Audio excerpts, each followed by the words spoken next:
Good morning, good afternoon, or good evening, wherever you are in the world, and welcome to the fourth episode of the Content Intelligence series, a BrightTALK series where we'll be exploring the process to create engaging, high-performing content from a data-driven perspective.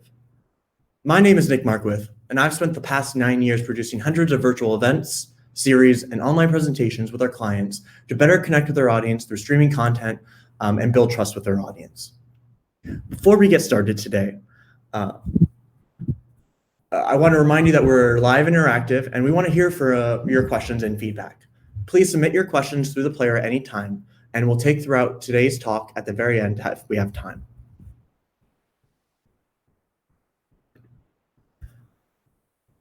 In today's episode, we'll be talking about how to turn your content plan and execute on that plan. We'll start looking at a few different aspects of the writing process and execution process to ensure that you are balanced. You're doing a few different things to make sure that you're balancing between structure and speed, and as well as balancing with creativity. We'll then look into the kind of ideation process and how do you go from understanding what's happening in your industry, your trends, within your own company, within your own data, and how do you turn that into a content idea that's based off your plan. And then finally, we'll be talking about creating content that converts. And so really looking at the execution process, taking some best practices that BrightTALK has seen be effective for us, and really leveraging those tips and tricks to be able to create content effectively that resonates with your audience. Now, without further ado, let's get started. So for the first section, I do want to talk about the need for staying within your content plan, but also having flexibility and creativity within that plan. Your content plan provides you the structure, provides you really your North Star, so that when you are on the execution stage, you're not spending a lot of time strategizing and figuring out what you need to cover, but really focusing on how do you create the best quality content you have with what you have right now. And so, there is a balance between, how do you use a certain level of structure and while providing some creativity, flexibility within this process so that your content writers, content creators have the ability to really kind of shine and make the best content possible. And so, but first off, let's talk about why we even really need humans right now. Why do we need humans to go and create content? And why can't, at this point, with everything we've heard about artificial intelligence and the number of tools coming out, why can't we use these tools to create content?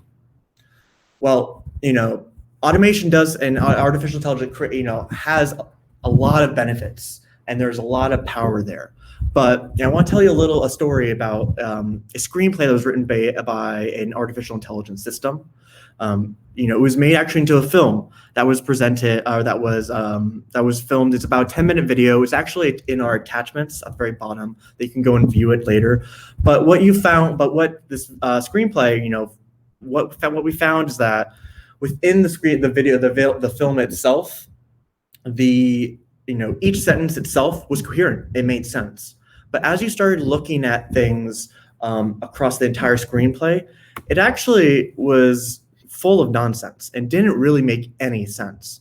And so something I just want to pull out from this article was, while the result was entertaining, it didn't make a lot of sense. It didn't really, from one sentence to another, it didn't build characters. It didn't do everything that really a human can do. And so, the reason why I'm making this point is that artificial intelligence has made a lot of progress over the past few years and will continue to make a lot of progress. But it's not the point, nor might not ever get to the point where it's going to create a cohesive piece of content that resonates your audience and persuades, because it's missing that human element. It's missing the fact that you need emotion, and there's more to storytelling than putting together sentences. And so this is why, while it's important, there are tools out there that can help provide the structure and speed up your process, it doesn't replace a human creating the content. Another thing I wanted to mention is when it comes to scalability, templates are by far a crucial part of that process. You'll find, everyone has templates for every part of their process to really maintain and standardize the messaging, and things along those lines. However, I do think there is, such a thing as too much templatized, and there's a way in which overusage of templates can actually take away from the authenticity of your content. So on the right here, you might be seeing, you've seen what a thing called what's broetry. Josh Fetcher is a growth hacker, someone I've been following for a very long time, and he was kind of the instigator of what's called broetry. And broetry is this concept that it's writing in a way meant for social media that allows you to take advantage of the algorithms and really increase the virality of your posts. And so all of that sounds great. Who doesn't want more clicks? Who doesn't want more views of their content? And so this really blew up. They were, once he kind of released his playbook around this, the number of influencers and industry leaders started using this quite a bit. And why? Because it works. There's a lot of who doesn't need more traffic to their website. And quite honestly, the structure can be quite engaging. It often starts with a sentence, or why don't we go back and take a look? But it often starts off with a strong first sentence to pull you in. I don't want him working in Rome. And then a contradictory sentence. Today I offered him a letter. That forces you to want to go and read more. So it's very well done, very well constructed. But what I come across in these situations is that, and I think that this pull-out quote here does it well, that this type of content is more clickbait opener with cliches than really anything else. There really isn't a lot of value providing to the client or to the audience, and so while it may drive click, it's really going to be undermining the point of you creating content, which is to give value. You should be giving value for every piece of content you're creating, and broetry grabs their attention, but really under-delivers on the value of what they can learn, what they should be valuing and learning. It's a great story, but that's it. A story without a purpose. And so as we talk about executing on content, there are a lot of templates in which you can speed up your process, but you want to make sure that this isn't a situation where you're basically creating a Mad Libs type situation where it's a fill in the blank using SEO keywords and changing some words, because people can tell, and at a certain point, templates create a certain level of predictability, and predictability is boring unless you're providing such overwhelming value. And we'll talk about some predictable structures that do provide value, but predictable is boring. And while you'll grab them on the emotional aspect, you're not actually giving them any value on the once they've gotten through the piece that you created. And so what I want to go over today is how do you kind of find that creative sweet spot of understanding that there is a certain level of structure, there is a content plan, you may have a theme for your piece of content, but on the other side, within that piece of content, you have so many different ways you can approach that topic with different angles, different thematic structures.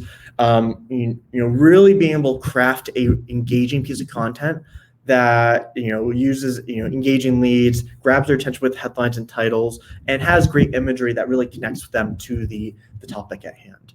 And so what we'll be talking about today is how do you balance this structure with your content plan, your theme, but providing your writers and providing yourself with a level of flexibility. And we'll talk about some strategies on how you can do that. So next, we're going to start talking about a little about the ideation process. So, generally speaking, you already have a theme, a general direction, because you've already done all the planning, you've done your strategy, and so now is time to execute. And so, coming from a high level theme, or even might be a little more specific, but coming from a high level theme and then turning that into 400, 500 words, or turning that into a presentation, there is a process to go through. And so what we're going to walk through today is some processes that, one, I have rolled out within BrightTALK, but also that I have used, in previous lives before BrightTALK, in journalism and feature writing. And so what we'll be talking about today is that process a little bit, how BrightTALK, takes all the information to cover, 84 different communities and really make sure we're creating resonating content for our audiences. So first and foremost, as let's say a little sad as this, I do think that originality, there aren't many original ideas. I think James Webb, Young said this best. But any idea is nothing more or less than a new combination of old elements. It's really tough to go out and be original with how many ideas are out there in the world, and you really don't need to be. What you really need to be doing is replicating not every idea or trying to be the most original, but identifying what is going to be successful for your audience and putting your own spin on it. Originality doesn't need to be an original format, original topic, but it needs to be an original spin. Your perspective against the content that brings out some new value that they might not have learned from elsewhere. And so it's important for you to, realize that, there are a lot of ideas out there, and it's okay to go and take some of those ideas to continue to learn, and implement them within your business and replicate and make it your own. Obviously I'm not advocating plagiarism, but if your competitor is finding a lot of success on social, go find out what they're doing, and replicate that and turn it into yourself, turn it into your own. And so really understanding this ideation process, there's really kind of a four-step process that I think a lot of us go through, either subconsciously or consciously. And so I want to walk through that a little bit. But the general perspective of this is that, in essence, you need to go and gather raw materials or continually receive raw materials. And we'll talk about this in more depth in a second, but you need to continue to be able to, understand what are other people saying across media companies, across your competitors, across industry leaders. What are they saying? What are they putting out in terms of content? I think one of the things that once I joined BrightTALK was, as I was working with more and more IT clients, is that I was quite honestly subscribing to all of their newsletters, because the amount of effort and time that someone else has put into creating this content to send to you shows to you what they find important. And so you can reverse engineer that analysis to understand, all right, great. This is what they're caring about now, and these are what they're seeing as the industry trends. And so it's very important to be gathering and continually be reading these over time, and not just waiting until the time for you to create content. Secondly, you need to digest the material. You need to process it. You need to understand and find connections. So you just read 10 different newsletters. What are they all saying? Where are the commonalities? From there, you need to, I do think, and I'm a big proponent of taking a step back. If you don't have a clear idea of the direction of your content, you take a step back and go do something else. Go try and figure out. Go and take a shower, go and take a walk, but don't think about the problem at hand. Our subconscious does a lot of processing, and you'll find that when you start doing other things, little connections here and there in your head will start being made, and you'll start eventually arrive at the eureka moment. I think a lot of people also experience this, in the shower. It's also called a shower moment, where all of a sudden there's a moment of clarity, and that's what you're looking for, is this moment of clarity to settle on the direction and the overall direction of what you're trying to say in your piece. And so We're going to kind of dig in this a little bit deeper, but it's important to understand this is what we're trying to do on a continual basis. So this is what I had been asking my team to create content to do every month, excuse me. Make sure that they're signing up for as much information as possible using internal and external resources, digesting the material and then processing and presenting it to us so that we can talk about it as a group. And so it really starts off with understanding and seeing the value, or understanding and having the raw materials first and foremost. So I think there are a lot of variety. I think there are very common, sources of research that you can be exploring. But I think these are the main six or so ways that BrightTALK has done our own research and to gather resources and receive these resources. So, first and foremost, media and conference publications. So, we looking at what other audiences and what other media companies are producing, especially their editorial team, when it's not vendor-based content, shows what the topics they think are important, right? Conference publications, right? They're going out and producing anywhere between 1 to multiple events a year. They're putting a lot of effort to figure out what is going to be the most important topics for that audience to go and pay to attend a physical conference. So there's entire editorial teams, research teams, as well as conference chairs who are oftentimes industry leaders driving that editorial, and you can take learnings from that. See what big IT security conference is covering and how that translates to what your products and what you cover. Is an easy way to understand kind of where the industry is going, and is it interesting data points from an outside perspective. Analyst and research sites.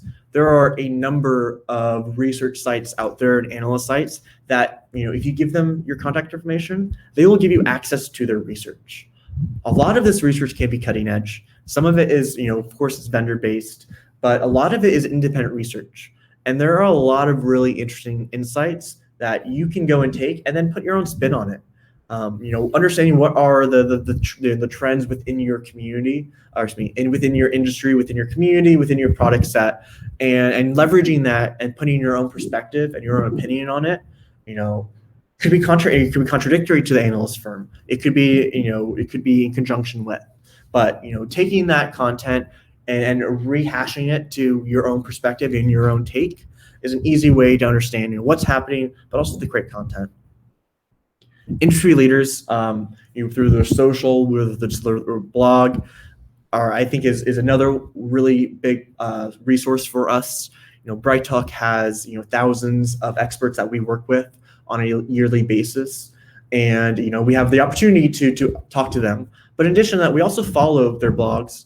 We follow them on social. We're seeing what they're posting, because again, whatever they're posting is what's important to them, and it's what they think will resonate with the audience they're trying to reach. So if industry leaders that you can follow to see what they're talking about, likely others are following them too.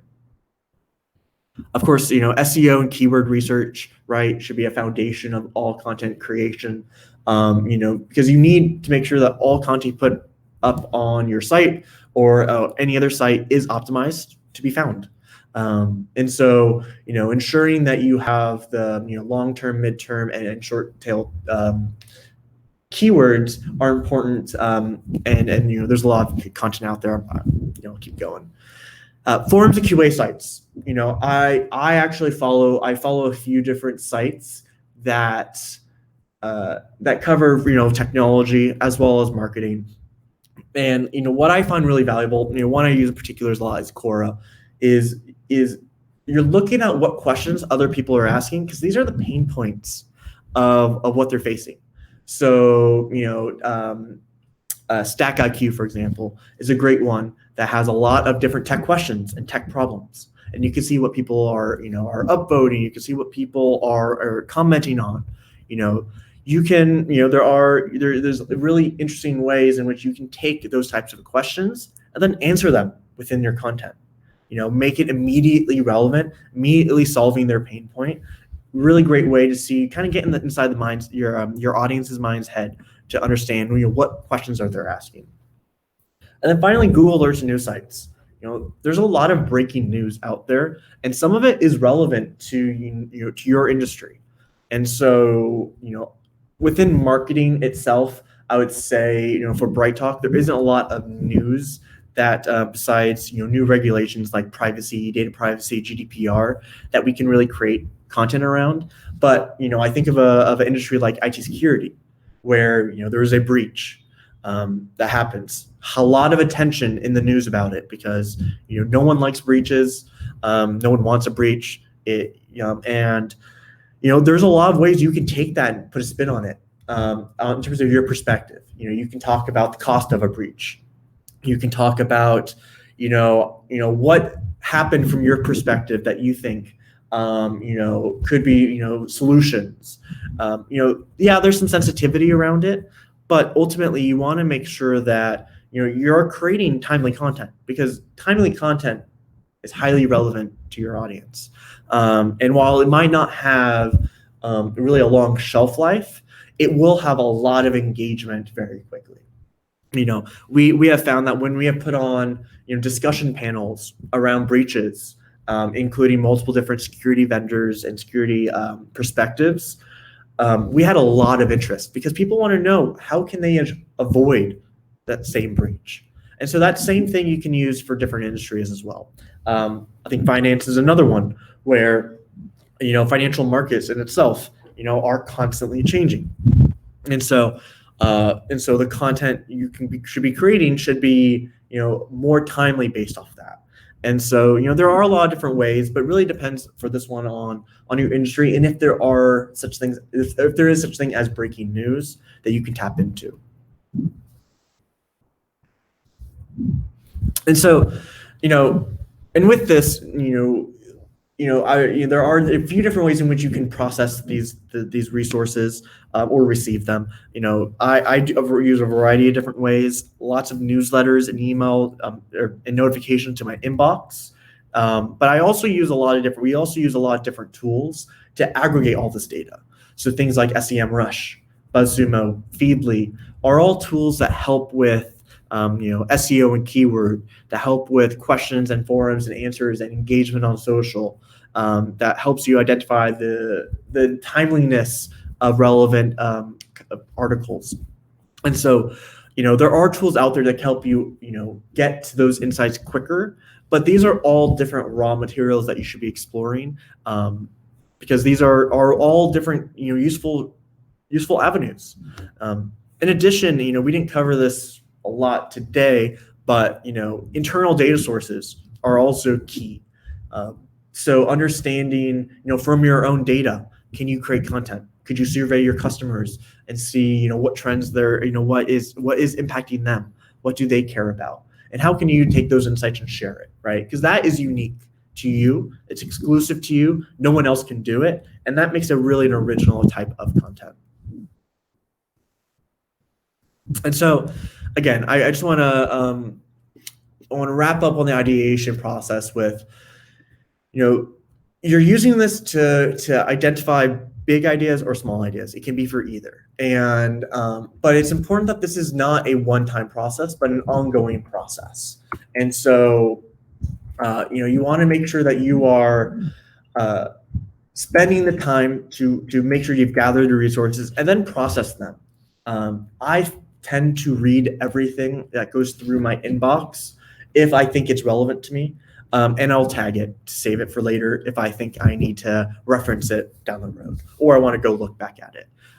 It's important that you're continually processing, and even having a notes document wouldn't hurt, with statistics, with data points, with points that are made in articles that you liked, and in making sure you attribute them. I think is all great ways that you can build up a database almost of points that you want to make, and then you can pull from any time. But once you're gathering the process, once you've gathered the raw materials and you're processing them, you're really just looking for those relationships. Are you looking for common themes you're seeing across multiple sources?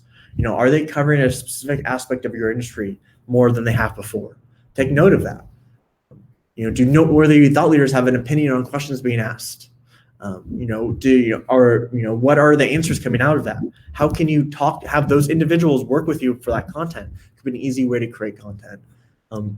What about entry report? There are so many state of reports out there nowadays for all different types of technology, services, industries, etc. There are some interesting insights in there. You can do your own from your own perspective, because you have a unique perspective that someone else might not have. And then again, interesting conferences.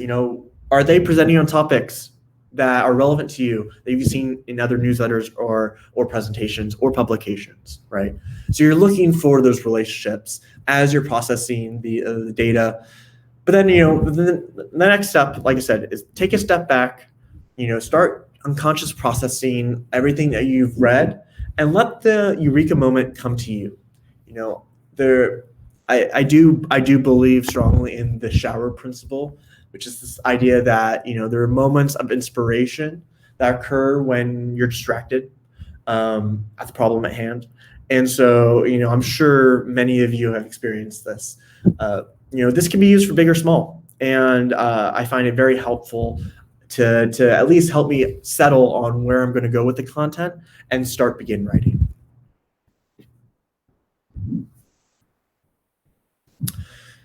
Now, the next section where we're going to talk about is, all right, we have an idea, we have a general direction we're going in, but now we need to settle on a few different aspects of the content in order for us to start creating. And so what we're going to talk about next is, how do you kind of settle on the direction of your piece, of the content that you're creating? There are many different angles and approaches to this type of content. And so you need to settle on the right one that works for both you as well as for your audience. And we'll talk about those different types in a second. Following that, we will start looking into a little bit more things like, how do you start writing? What is a strategy to kind of get words on paper in order to make sure that you are getting things at least rolling. And there are some ways that some people can start writing with the title and start with the topic sentence and be able to continue all the way through the very end. I'm not like that. I find, and I actually think it's not necessarily beneficial to do it that way. So we'll talk about a different strategy to go to create content. And then finally, in this section, what we'll finish off will be some best practices that BrightTALK has seen in terms of writing titles, leads, abstracts, and finally with a little more information around presenters that we've seen be successful. So your goal as a content marketer, as in terms of creating content, is to resonate with your audience, build trust, and persuade them eventually to buy your product. And so there are and so you need to be able to make sure you're balancing between the content's goal and your audience's preferences, because not everything is equal, and not every professional likes to learn or engage with content in the same way. And so you need to make, and so there are a variety of different types of ways you can approach your content. Introductory, overview type of content, or high-level explainer videos, explainer blog posts. They tend to be very high level, and more for really people who are just getting to start researching, or really kind of high more entry level individuals. But this is all evergreen content and really important. You shouldn't necessarily be creating a lot of this content per se, because a lot of people you're selling to are likely beyond the introductory overview. But that's what I'm talking about when I say you need to be taking your audience's preferences in mind. If you know that you sell to managers, to directors, and your product isn't necessarily a new technology where you need to educate your buyer on what your technology is, this type of content won't be overly helpful except for SEO and traffic generation. Probably the most requested and most valuable content that our audiences have over the past few years said they find value in are best practices, tips, and tricks, because they're actual insights that are helpful and meant to educate. All right, they're meant to help someone solve a pain point, to how did you go and do something more effectively, taking the insights from you to them. This is pretty clear, but this should be a good amount of your content, because people have pain points. The ultimate solution may be your product, but you need to lead them there and helping them on little pieces on how to solve problems that you've seen many of your clients have to deal with. Is an easy way to do that. For example, BrightTALK sells leads. And so we tend to create a lot of content around creating the best webinar, the best follow-up intent, so that you know how to process those leads. And so, while it might not be necessarily what we do, right? We don't process leads per se, but we do so internally, and we can share that with you guys, because ultimately it is complementary information that supports your product. Industry trends. People want to know what they need to know, and so what is currently happening right now, is important for people to understand, because they need to understand if there's shifting trends, if the audiences are starting to go towards a different direction. It's important to understand this. But you can also do prediction type of content. We do this a lot with panels, but and also with industry trends, because none of this requires a lot of effort to create the content. Talking about where you think the industry is going isn't tough. Most people don't need to prep for that. It can be a really interesting conversation if you get different point of views and really interesting questions and a good moderator. The same thing with prediction. Looking ahead. Where's the industry going in 2 years, 3 years, 5 years, 10 years? Is again an interesting way to see, all right, here's what we're seeing happen now, but here's where we think we'll go. And this is what you need to be looking at in preparation for what the future of X industry is. How-to content is, again, instructional approach, tends to be more a little bit high level, but it's extremely valuable. How to solve XY is an immediate value to the audience, especially when it isn't necessarily based off your product, but how to get the first deal in, or how do you get your own open rates higher, are all insights that you've done internally that you can then share and be open and vulnerable with, because that will allow you to connect with your audience, but also give them value and how to solve their pain points. Expert Q&A, again, a really easy way for you to create content, and also leveraging someone else to help you create that content. This could be live, this could be a blog, it could be an article, but tapping into an industry leader, and we'll talk about why this is important a little bit later. Talking about tapping into industry leader and leveraging their insights and really structuring as a queue, as a question and then question and answer format is extremely easy, and it really doesn't take a lot, and it's different because people want to hear what industry leaders think about. And so as long as you're asking interesting questions, there's a lot of value there. Reactionary pieces are timely responses to events. So, while the shelf life of this type of content is lower, the response rate tends to be higher because it's highly relevant at that moment in time. And so, with this type of content, it tends to be, a little more speed-based, but also, there's a lot of value in you having a response to the things that happen within your industry and providing your perspective. Research and analysis, whether this is external research, you aggregating a bunch of data, information that others have done, or you analyzing your own data to create content, are really great ways for you to basically make it easier for people to digest content. I'll talk about digest in a second, but digest allow you do the work for your audience to collect all the things that you think is important, and because they trust you, they're going to trust that you've done the work to give you that said digest. And so there's a lot of value there because you're saving your audience time. Topic deep dives. Sometimes you need to go deeper than introductory. Maybe you need to go into the specifics of how cloud computing works, because that's what you want to do. There is a lot of value in going deeper because people need to understand the underlying technology, especially if it is a new technology, or newer technology. New digest, like I said, I covered this before, but summarizing what people need to know because you're saving them time is always valuable. So you'll see a lot of newsletters coming out that will have probably about 30 to 50% of being original content, but a good amount of the other sections are other headlines and other piece of content that people find valuable. So there's a lot of value doing this because again, you're saving your audience time. And then finally, another type of kind of structure, thematic structure you can use is this listicle approach. I think everyone is familiar with this type of approach. BuzzFeed does it quite a bit, but you can still take that for your own content. Top 5 ways to do X, Y, and Z. Three important considerations you need to consider when you do X, Y, and Z.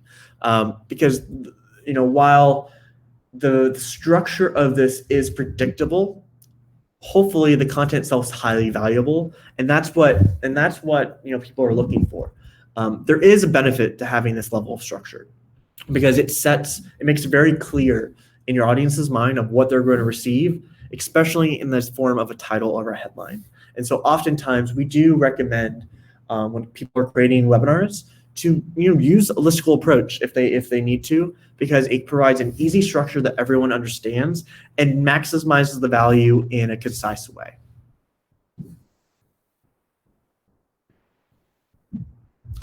And so, I want to talk. So we've talked about getting your idea, settling on your idea. We've talked a little bit about understanding different angles and approaches to content, but I want to talk a little bit about how you're going to get your ideas to paper. And so oftentimes, when you start writing, sometimes you'll have writer's block. You'll get to a white page, a white sheet, and nothing comes to mind. Or you get stuck trying to figure out what the best title is. Or for many different reasons, you are just stuck. Many people, when they're creating content, think about this idea of a beginning, middle, and end, and will often write beginning, middle, to end. That actually, I find, doesn't actually work. And I actually use this method called a clothesline method, which I learned for many years ago, through journalism and teachers and mentors. But Stephen Pressfield also is a person that talks about this clothesline method, which is you want to think of the article you're writing, the blog post, the presentation you're writing as a clothesline, where each hanger you're going to put on is a section of the story, of the presentation, of the blog that you want to write. And so the reason why this is valuable is that oftentimes I actually don't know what the title of my content is going to be. I also don't know what the intro is going to be. Because quite honestly, sometimes when I start writing or creating content, I really don't know what's going to be the final version yet. I don't know what's going to be in it yet.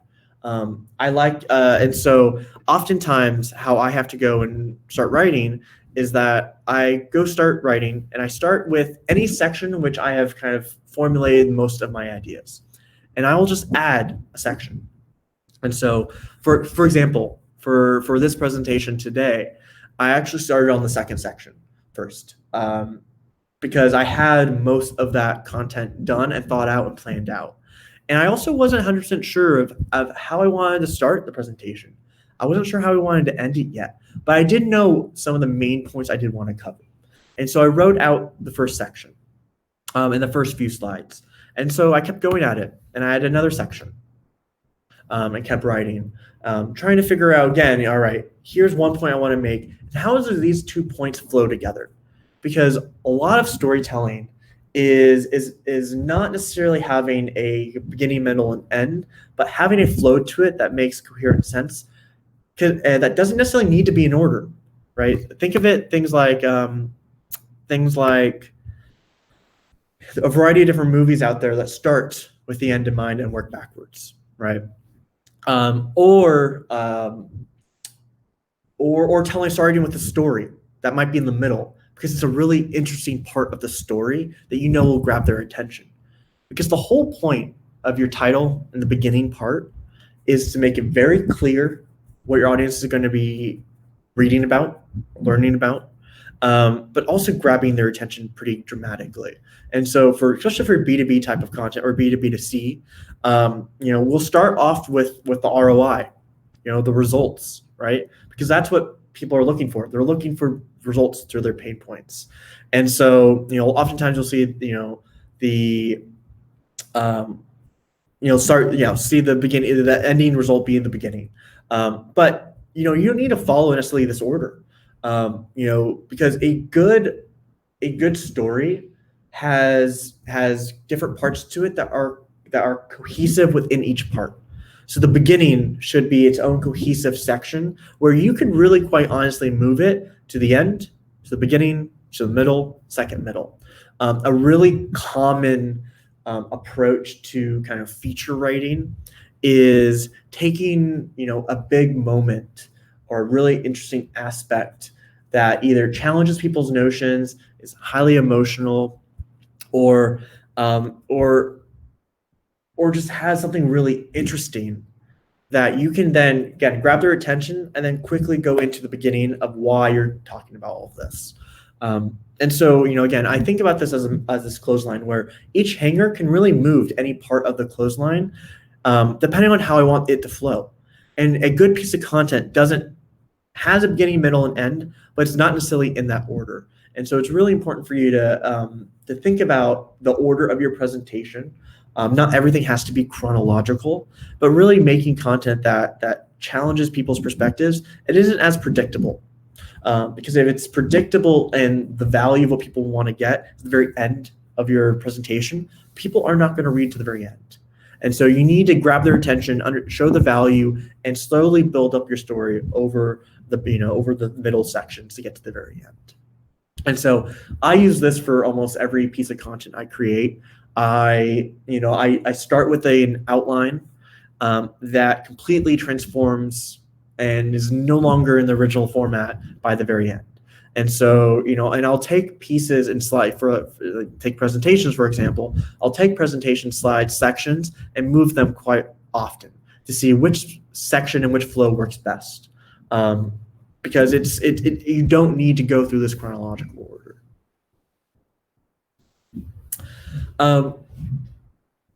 In terms of best practices, I think it's important for us to cover, titles and headlines, leads and abstracts, and really creatives and images. Titles and headlines, they're meant to grab your attention. That's the point of a headline. It should be a summary of the either most interesting part or the most value, but really you should be able to get a sense of, based reading the title or the headline of what that piece is going to be about. If it is, and there's this balance here between, trying to be attention grabbing and catchy with being clear and concise. If you have a very catchy and very, attention grabbing piece of content, but it's not very clear what that person's going to learn, you might get them to click, but the time on page, the amount of viewing time is going to be quite low because the expectation they had in their mind might not be what you actually delivered. So I think there's this balance that we need to mark between, being clear and concise and catchy. If you do all three, great. But quite honestly, it's always better to clear, catchy, and focus on the value. In these situations, listicles are great.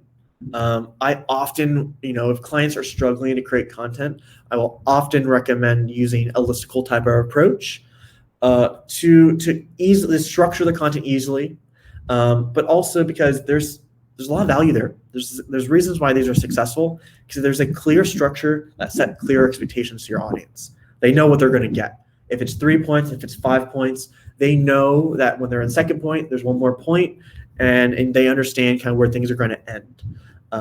That's helpful for audiences, especially when they're trying to determine what time they want to spend where when they're choosing their content and working through that digital noise.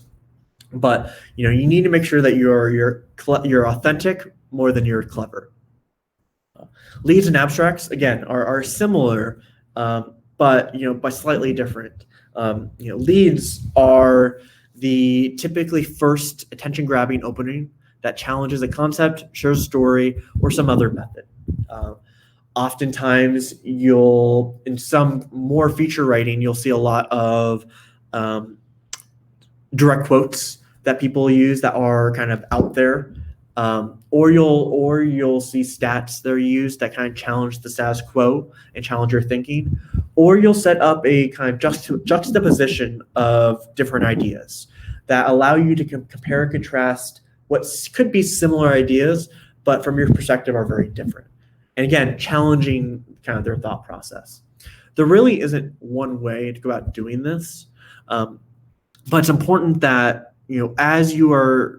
when you are trying to grab their attention, you're not spending too much time building up this attention grabbing opening, but you're getting to it pretty quickly and concisely, and you're moving directly into the value and what the audience is going to learn. And so so for leads, again, a quick story is great. Something that challenges your concept or preconceived notion is great. A pain point, explaining a big pain point that someone might be experiencing also can work very well. But something that will grab their attention very quickly. And so, but from the lead to the abstract, the abstract, once you grab their attention, really needs to be very clear on what the audience is going to learn. I mean, that is by far the most important thing. So at that point, what you need to start focusing on is that challenge and pain point, the solution and the result, right? Like any story, there needs to be a beginning, a conflict, and a resolution. And so you need to tell that story oftentimes through the pain points your clients are experiencing. And so in that way, by sharing those pain points, you're resonating with your audience because these are the same pain points they likely have too. And if you're going to be providing them the solution in your presentation, in your piece of content, that will make them want to read more, as long as they're aware that these problems are the same problems they have, and they're not too far down in your piece of content. Making it easy to take key takeaways. Attention span is small nowadays. People expect to be able to quickly digest information, and if it's too hard to understand something, they may pass up on reading it, engaging with it. Bullet points are an easy way to structure descriptions, or break up larges of text and make it easier to digest. We always recommend bullet points because if there's anything that someone's going to read, it's going to be the bullet points versus a large block of text in an abstract for a webinar. And then finally, especially if it's a presenter or if it is a interviewer, including who the speaker is and why they're important, their authority, I think is important. If you have a presenter who has a very recognizable job title or a high-level job title that would resonate, so with marketing, CMOs, VPs of marketing, etc., as well as credible big names that people can recognize, this becomes less important. However, you need to show why people want to learn from this person and explain their authority if it's not super clear. And then finally, with creatives and images, you want to make cover images that will grab their attention, that are colorful, but they're human oriented. People want to learn from humans, and you want to avoid kind of the cliche type of imagery you can see from stock images. We come across because we run a lot of virtual events and we work with a lot of speakers, we have looked for a lot of stock imagery around presenting. There is one image that I see across many different websites around a guy speaking into a microphone, with a excuse me, with a crowd in front of them. While the imagery is human oriented, it's colorful. You want to avoid those cliches because, quite honestly, they're predictable and boring. Another one I see often are things like IT security vendors using the hoodie type of imagery that shows someone hacking something, right? That doesn't really say anything. It's just imagery, and it's now becoming cliche. So you want to avoid cliche. You want to be original, and you want it to be human oriented as much as possible. And finally, I do want to talk a little bit more about presenters because I think this is really important. Especially since BrightTALK is a webinar platform. We work with, like I said before, thousands of presenters every year. There are good presenters and there are bad presenters, but the type of presenter that you are recruiting for your content does matter because there is perceived value within your audience by the type of presenter you have. And so I think Skyward has done a really nice job at aggregating a lot of data as well as doing their own analysis. But I like how they structured this approach to brand trust creators, because really what you're trying to do, again, is create this trust with your audience through the people who are presenting for you. Because oftentimes it isn't you, especially if you're a marketer working with internal experts. But there are three really types of presenters, or types of trust creators to consider. There's ones that are more the topic specialists. These are the ones that are studying, they do research. These are the analyst firms, right? These are the people who are spending time understanding what's happening in the industry at large. They might not be, actually solving these pain points or experiencing them, but they do have information that can be academic, but also more practical and more around kind of customer base. I do it. So practitioners, so think of this as oftentimes as your customers, right? These are individuals who are doing the pain points or experiencing the pain points that other customers potentially have, and they're solving them through your product. So this is where you leveraging your customers speak in events or in webinars or even in blog posts, I think is important because people want to learn from their peers. They want to learn that individuals in similar companies in similar roles are experiencing similar problems and that they're not the only one, and that there is a solution to their problem and that you can help do that. And so by having practitioners as part of your content, you're providing that social proof. And then finally, there's I teach it. And I think this is probably the least valuable for our audience, for audiences in general, and it actually correlates quite nicely to the right. But these are individuals who they know very well about the product and pain points because they're talking to your customers. They're the ones that are trying to help their customers improve. But they're oftentimes tend to be marketers. Sometimes they're evangelists. The founders. They're very knowledgeable. They have something to say about it, but they don't have the practical experience, and they don't necessarily have the deeper knowledge that a topic specialist might have. So the I teach it tends to be a little bit more superficial, and tends to be a little bit more marketing based, founder based, where you're talking more about trends. And then, and so if you look at the top 5 types of brand spokespeople, meaning these are the types of people that brands want to hear from. Number 1 is industry expert, right? They want to trust a third-party expert that is validating what you're saying, and learn from them. They put high level of trust on people who are not necessarily part of your company, but are saying the same things you're saying. So that way, it's validating your opinion with others that they are already trusting. Well, a person like themselves is second. So, I do it, right? These are peers. These are individuals who, again, are oftentimes experiencing the same problems they're experiencing, and they want to learn that they're not by themselves, that they're not alone in their problems, and that there is a light to the end of their tunnel. The brand expert, I think of these kind of like evangelists, right? These are individuals that oftentimes are industry leaders, but within a vendor. And their goal out there is to go out and teach and learn and get the name out there. And so, there's still value there. These are people in the industry. These are individuals going out there to teach and likely have practical experience. But again, there's not as much trust as there's someone externally. So you'll notice that the bottom three are all internal experts. That doesn't mean that there isn't value, but it does mean that you need to be aware that if you're only having, say you're a one marketing team and you're the only one creating webinars, you're probably not resonating as well as you could be unless you're creating marketing content.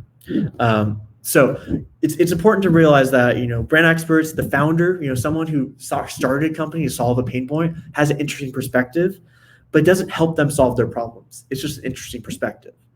And then brand employee, again, they're likely talking to customers like them, or they are the marketers, so they're very aware of what's happening in their industry, but the practical experience and the level of trust just isn't there.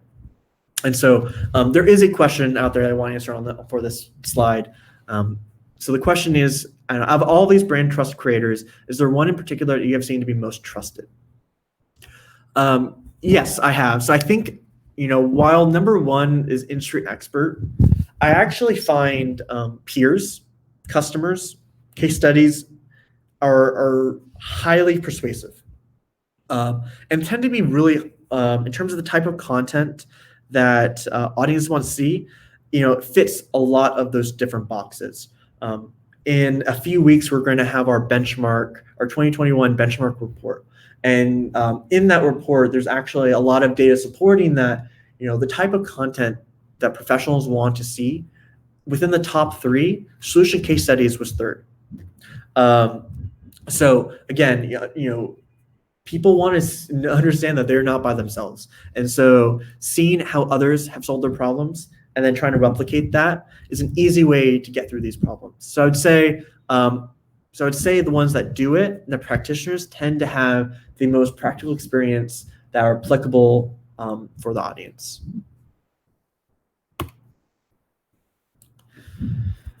And that being said, that is actually all of the content I have for today. There are a few questions I do want to get to, so I'll move over to live Q&A. If you do have questions, there is the questions box at the very bottom of the screen. You can type in a question and we can answer it over the next 2 minutes that we have left.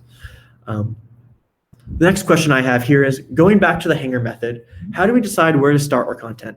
Does our topic or audience tell us how to proceed with creating the content? That's a great question. I actually say it's not either or, it's both.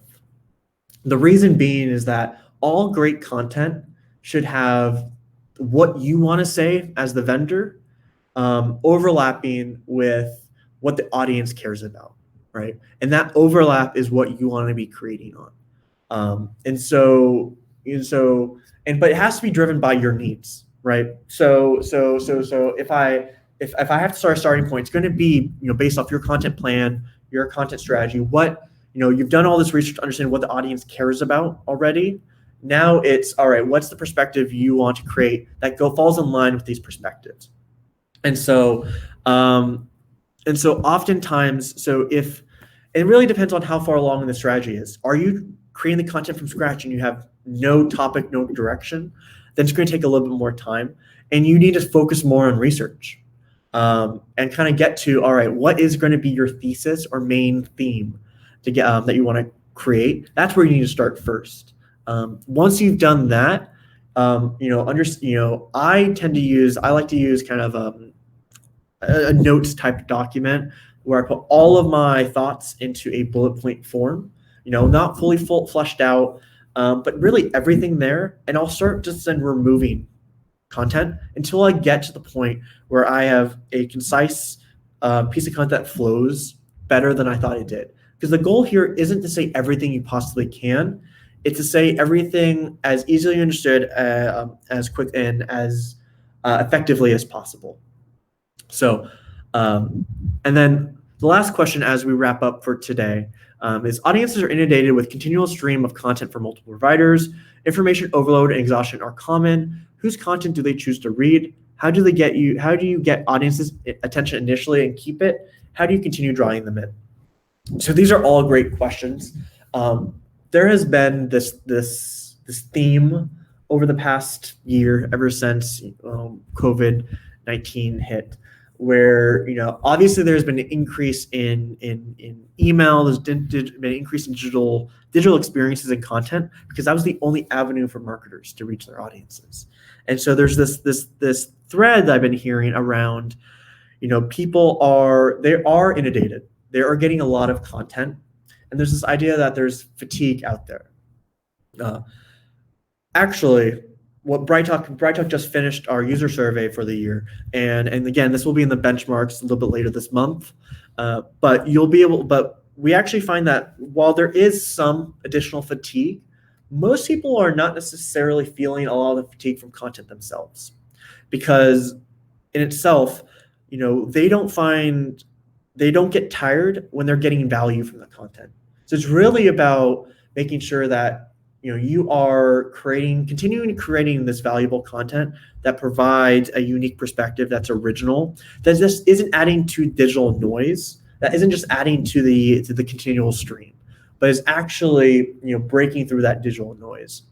And so making it highly relevant, doing different things than you have necessarily done before, trying new things out, I think is extremely important. But I'd really just focus on the value of the content you're creating. If you are creating content that is grabbing their attention, is providing them value, you'll continually build trust over time, and that's the ultimate goal. People, when they're inundated with too many options, will go to the places they know, and you want to be one of those places they know, because you have over a longer period of time have built up this trust by giving them valuable content, without necessarily asking for too much too soon. And so, I think, I know for a fact I've gotten so much more email this past year, but I've actually started reducing the newsletters to the ones I find the most valuable, because I'm no longer, because it's too much. You're right. So, so you need to be the one providing that valuable content and doing it on a consistent basis.